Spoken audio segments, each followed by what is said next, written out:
about 15, 16 years old, and I was going a certain way with the tap with what I was doing, and he introduced me to the music. Basically, he introduced me to a lot of the masters. He showed me some fantastic footage. This is pre-YouTube days as well, so this is like gold dust back then. We did a few shows together, and he was a huge influence. And apart from that, I've got to say Heather. Yes, absolutely. Because again, another direction, going further into the music. The most up-to-date, satisfying experience I've had on stage tap dancing was actually with Finding Synesthesia. Yes, it was. I loved it in Salzburg, but especially in London. We did it in London first of all, just because of where we were going and the ideas. It was very new. That's me. Hi, Heather. That was a big honor actually. Every single musician I ever worked with has been my biggest influence, because every single time I go into a musical situation, I learn something for where I'm at that moment. So it's really hard to say that one experience is more important than the other.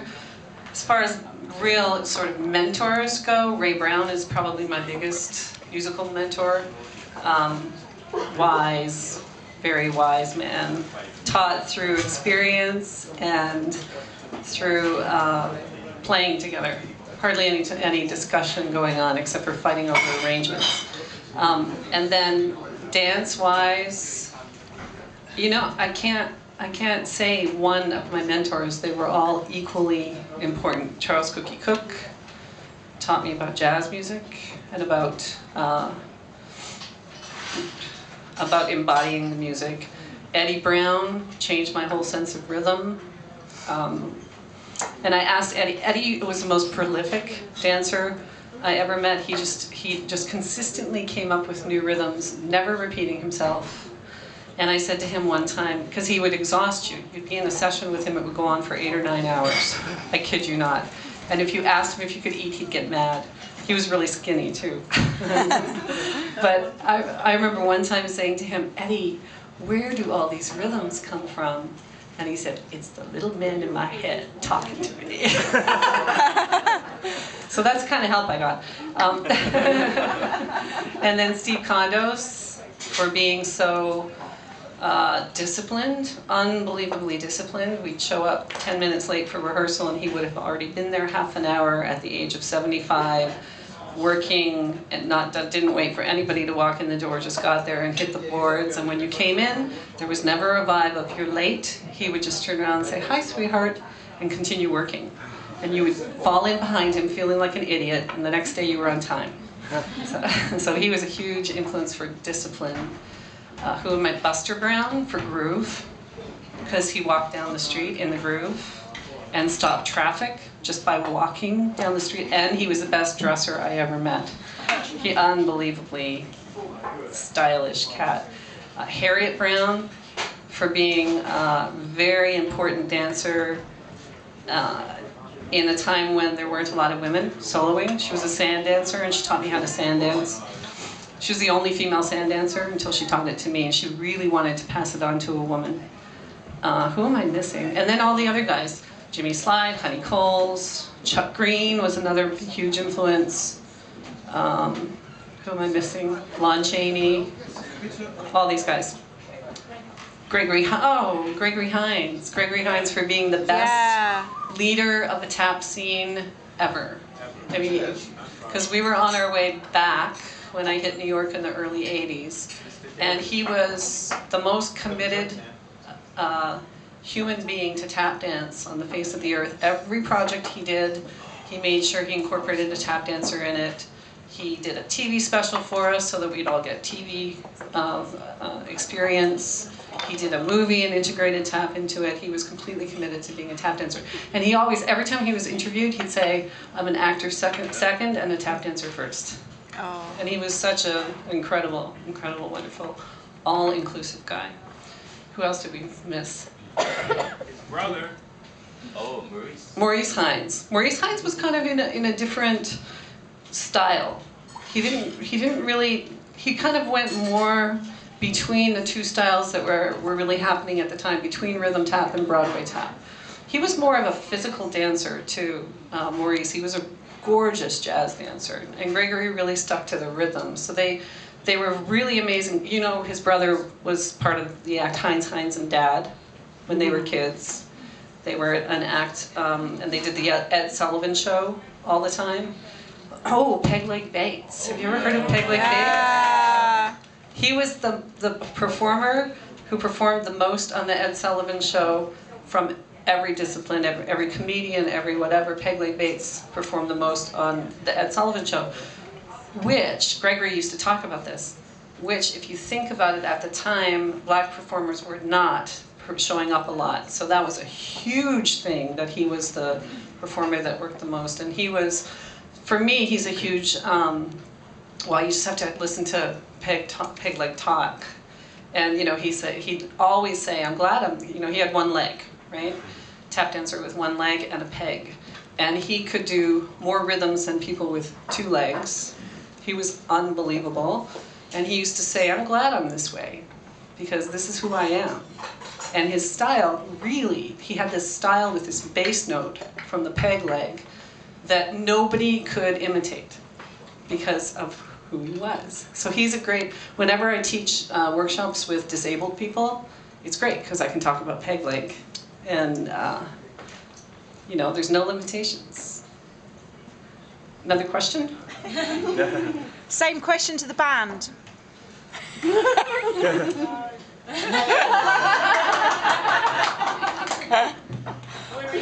No comment.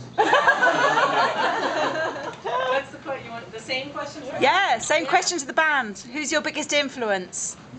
Being that French, Toby Williams, too many really. Drees. That's it. Can I have that cue? Any other questions?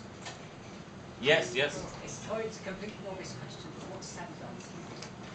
You'll see later. You'll see it, Okay. yeah. We hope you'll hear it too. Or salt dance. It's actually salt dancing, but usually it's sand dancing. I mean, for me personally, I mean, Max Roach was a huge influence on my playing.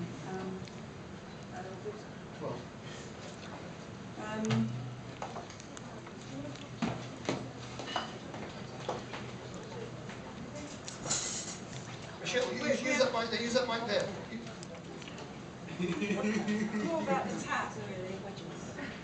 I mean, I'm probably a drummer because my first love was tap when I was very, very little.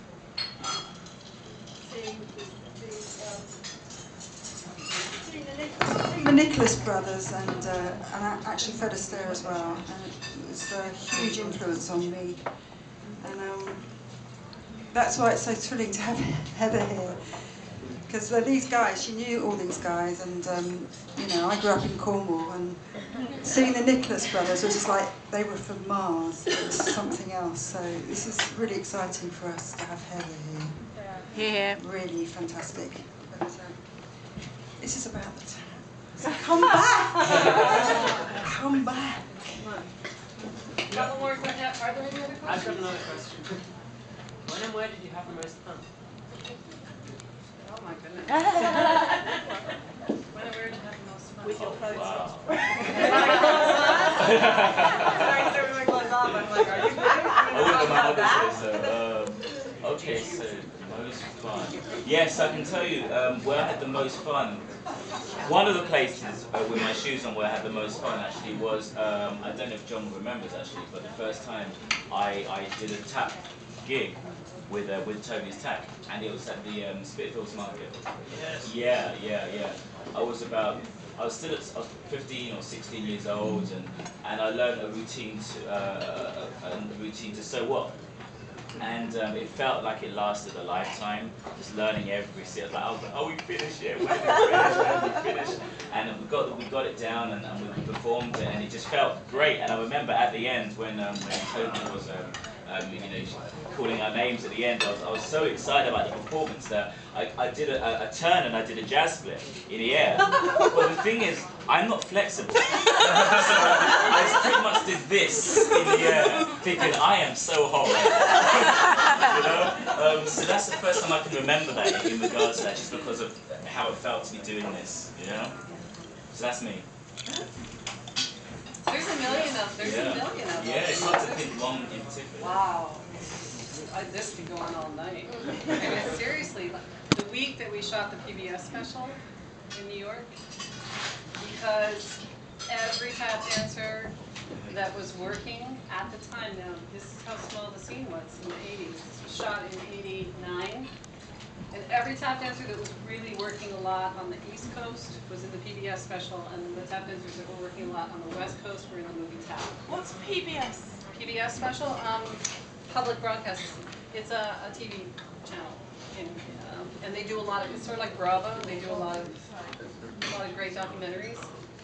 And Gregory put together, you know, this room full of tap dancers who were working, you know, and we did a show, a TV show together. And then when we shot it, the entire audience had to be a tap dancer to be in the audience.